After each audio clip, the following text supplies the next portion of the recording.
Okey, apa pun pagi ni kita ingin ceritakan satu isu yang agak penting sebenarnya untuk anda. Kalau tengok kat rumah tu, yelah nak kemas-kemas nak raya ni kan, tengok tak apa barang-barang yang macam ubat-ubat ke yang menimbulkan keraguan.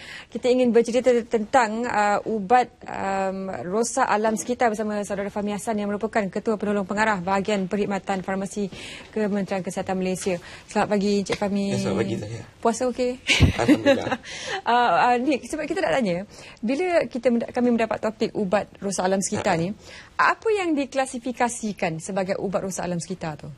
Okey, ubat rosak alam sekitar ni kita nak cerita pasal bagaimana sesuatu ubat tu bila kita buang, okey, dia boleh menyebabkan kesan yang buruk kepada alam sekitar kita.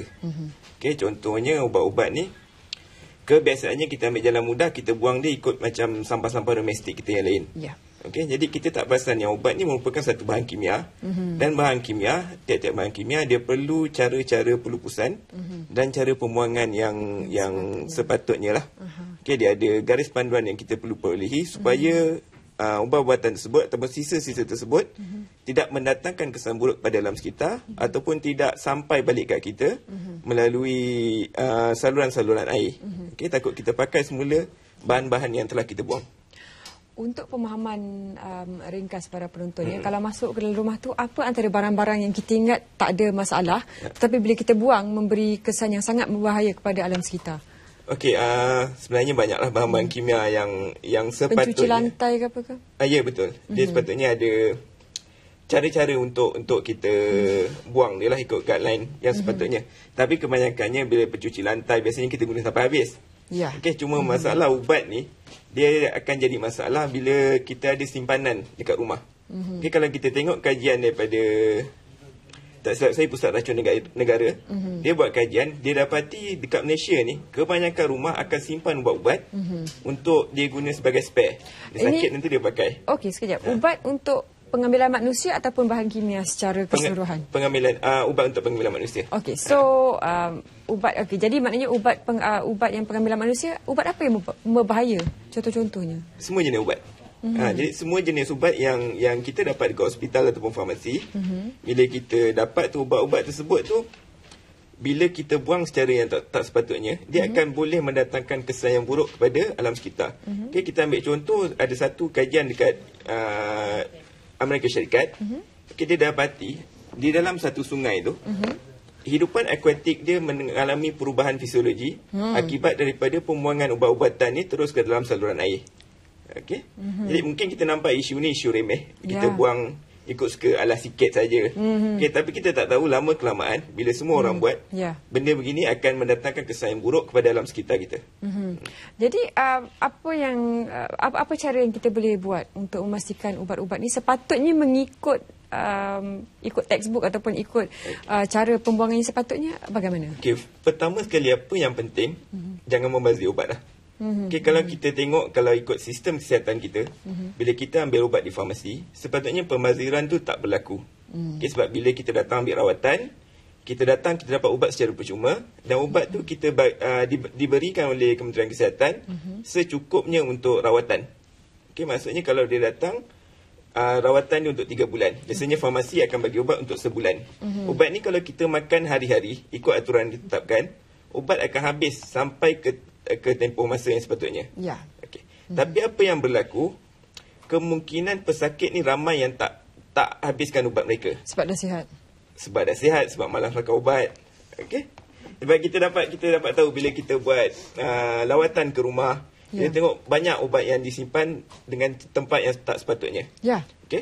Ada juga sebab ubat-ubat ni dibuang sebab dia dah expired, dah simpan lama. Okey, ada juga disebabkan oleh ubat tu rosak. Okey, kita simpan dekat tempat yang tak betul. Jadi ubat-ubat ni sepatutnya kalau kita nak buang. Ya. Okey, kalau ubat-ubat untuk penyakit akut, contoh ubat demam sesama. Ya. Okey, kita dapat sikit saja. Walaupun tidak digalakkan, tapi kita boleh buang bersama sampah yang lain. Okey. Cara kita nak buang, kita kena keluarkan pil-pil tersebut daripada blister dia, kita buka. Yang plastik tu. Plastik dia. Dan kita campurkan dengan sampah yang lain. Okey, ni untuk elak berlaku daripada salah guna ataupun ada kanak-kanak yang terambil dan makan. Okey, jadi bila kita dah campur, dah kotor, dia tak jadi menarik untuk orang lain ambil. Okey, tapi yang lebih penting, yang lebih bagus lah, kita bawa ubat-ubat ni, kita pulang ke farmasi. Tiada masalah. Boleh pulang balik. Boleh pulang balik. Jadi tiap-tiap kali anda dapat rawatan di hospital, sekiranya anda ada ubat-ubat yang berlebihan di rumah, bawa semua ubat-ubatan anda untuk dipulangkan. Dia tak kisah expired dah taruh luput, Tak kisah, tapi bawa je. Kita akan tolong lupuskan untuk anda. Okey. Sebabnya ni kita ada satu kempen yang dipanggil sebagai program pemulangan ubat di farmasi. Okey, program ni dah bermula daripada 2010. Kita buat bersama dengan Kementerian Sumber Asli dan Alam Sekitar.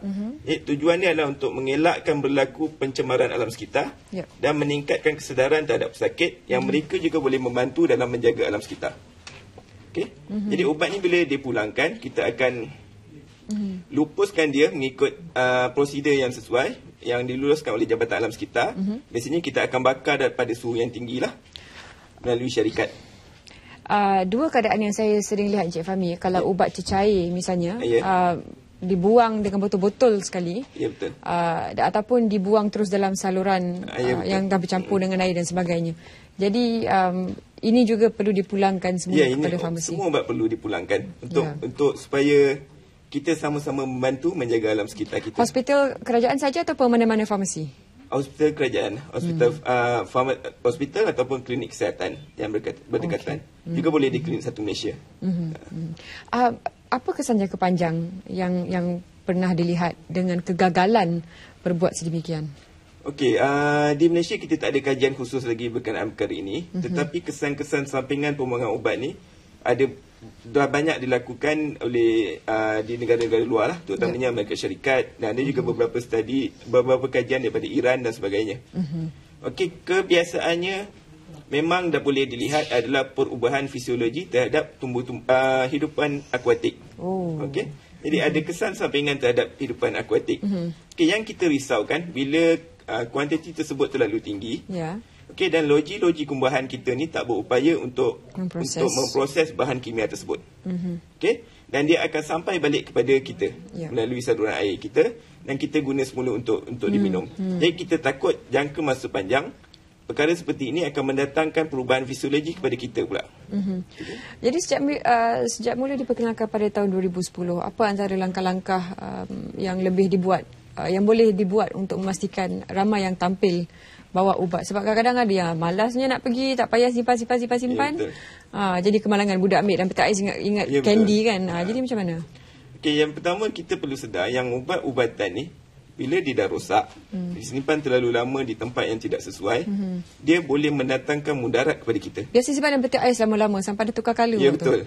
Itu satu perkara yang perlu kita elakkan lah. Sebab dalam peti ais dia boleh diakses oleh semua orang, termasuk kanak-kanak. Okay, kita takut ubat-ubat yang expired ni dia akan mendatangkan mudarat balik kepada kita.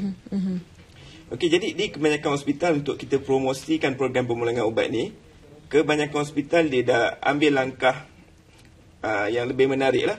Contohnya disediakan kotak-kotak pemulangan ubat. Okey. Boleh singgah saja di hospital, tak perlu tunggu farmasi buka. Cuma tinggalkan ubat-ubatan anda di sana, dan kita akan sisihkan dan kita akan buang mengikut kriteria garis panduan yang ditetapkan. Okey, selain daripada itu, banyaklah flyers yang kita dah edarkan di hospital-hospital untuk meningkatkan kesedaran. Sejak kempen ini diperkenalkan, banyak tak jumlah ubat yang dipulangkan? Agak banyak, tetapi kebanyakannya jenis macam mana? Pil, kapsul, ubat kebanyakannya adalah ubat-ubatan pil dan kapsul lah. Dan dia adalah ubat-ubatan, biasanya ubat-ubatan untuk pesakit kronik. Okay, kadang-kadang pesakit ni ada setengah ubat tak sesuai untuk dia. Jadi doktor dia dah ambil banyak. Esoknya dia makan, dia rasa ada kesan sampingan. Dia jumpa doktor, dia dapat ubat baru. Okay? Jadi ubat yang lama tu tak dibawa untuk dipulangkan. Okay? Ada setengah kes lagi yang menyebabkan lambakan ni, macam pesakit kronik tu telah meninggal dunia. Tak ada orang nak makan. Ahli keluarga tak tahu nak bawa ke mana, bagaimana nak buang ubat-ubat tersebut. Okay? Selain daripada tu, ada setengah pesakit, dia memang ada minat untuk pergi ke beberapa hospital atau klinik kesihatan. Dia pergi hospital ni, dia pergi klinik kesihatan ni, okay, sebab dia tak rasa sihat. Tapi ubat-ubat yang diberikan sebenarnya lebih kurang sama. Jadi dia ubat-ubat tu akan terkumpul dan mendatangkan masalah untuk dibuang lah. Itu hipokondriak ke apa tu? Memang suka mencari penyakit ke macam mana sebenarnya? Tak ada, mungkin dia tak puas hati dengan tahap kesihatan dia, jadi dia cuba nak dapatkan rawatan daripada beberapa tempat lah. Okay, tapi sebenarnya itu boleh mendatangkan mudarat. Kita takut dia ambil ubatan yang berganda, ataupun dia simpan terlalu lama ubat tersebut dan sebagainya. Yelah, kalau satu rumah nampak sikit, tapi kalau satu taman perumahan, satu negeri dah jadi kesan betul. Baik, untuk kesimpulan, Cik Fahmi, saranan kepada para penonton yang mengikuti siaran pagi ini, langkah pertama yang mereka perlu buat, apa yang mereka boleh simpan, apa yang mereka perlu hantar semula ke farmasi? Pertamanya, pastikan anda makan ubat anda. Okay, jangan, sebabnya kita, bila kita dapat ubat, okay, masalahnya bila kita tak makan ubat bukan setakat pembaziran berlaku. Tapi apa yang lebih penting adalah tahap kesihatan kita tak akan sampai tahap optimum mengikut rawatan yang diberikan. Okay, jadi perlu makan ubat-ubatan anda.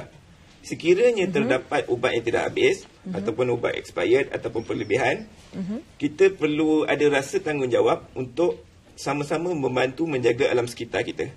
Okay? Pastikan ubat-ubat tersebut, kalau boleh, jangan simpan pun ubat-ubat yang tak habis digunakan. Pulang semula ubat-ubat anda ke farmasi dan kita akan tolong anda untuk buang dan hapuskan ubat-ubat tersebut lah. Okay, sekiranya ada apa-apa masalah dan memerlukan lebih penjelasan, okay, orang awam boleh hubungi Pusat Panggilan Farmasi Kebangsaan. Taliannya? Di talian 1800 88 6722. Baik. Okay. Talian dibuka 5 hari seminggu, Isnin hingga Jumaat, 9 pagi hingga 5 petang. Dan soalan-soalan anda akan dijawab oleh pegawai-pegawai farmasi yang bertugas. Baik. Terima kasih Encik Fahmi, itu peringatan yang sangat penting.